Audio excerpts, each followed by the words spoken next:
ষষ্ঠীর প্রস্তুতি পুরোকদমে চলছে বাঙালি বাড়িতে। জামাই ষষ্ঠীর উৎসব মানেই জামাই আদরে কোনো খামতি রাখা চলবে না। আর সেই আদরের সবচেয়ে মিষ্টি উপায় হলো নানা স্বাদের সুস্বাদু মিষ্টান্ন। এই উপলক্ষে ঝাড়গ্রামের নামি দামি মিষ্টির দোকান সহ একাধিক দোকানে চলছে মিষ্টি তৈরির ধুম। মিষ্টির ভাণ্ডারে শুধু ঐতিহ্যবাহী স্বাদ নয়, থাকছে আধুনিকতার ছোঁয়াও। বাজারে এবার নজর কেড়েছে চকলেট ফ্লেভারের সন্দেশ, যার মধ্যে রয়েছে চকো মালাই, চকো কাজু ও চকো কোকোনাট ফিউশন।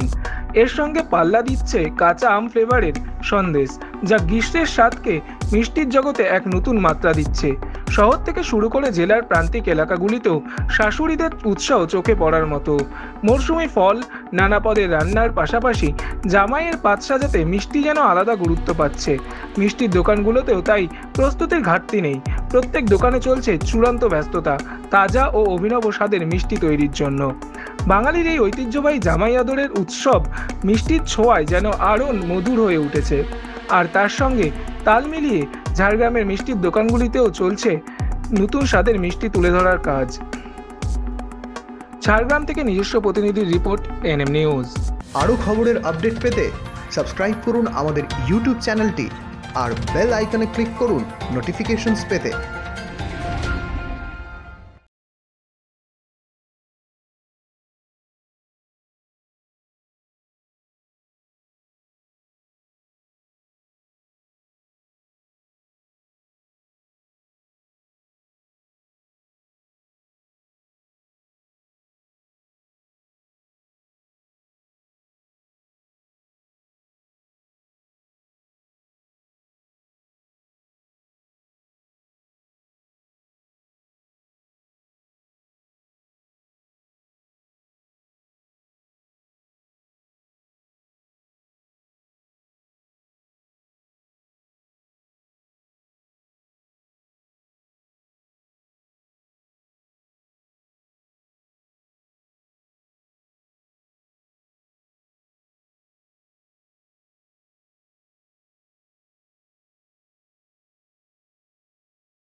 তিন রকমের মিষ্টি, কি কি মিষ্টি আছে?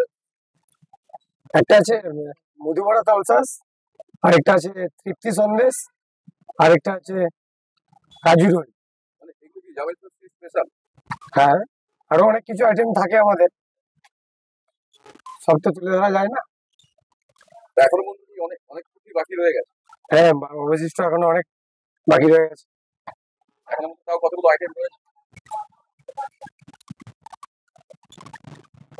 প্রায় 51-52।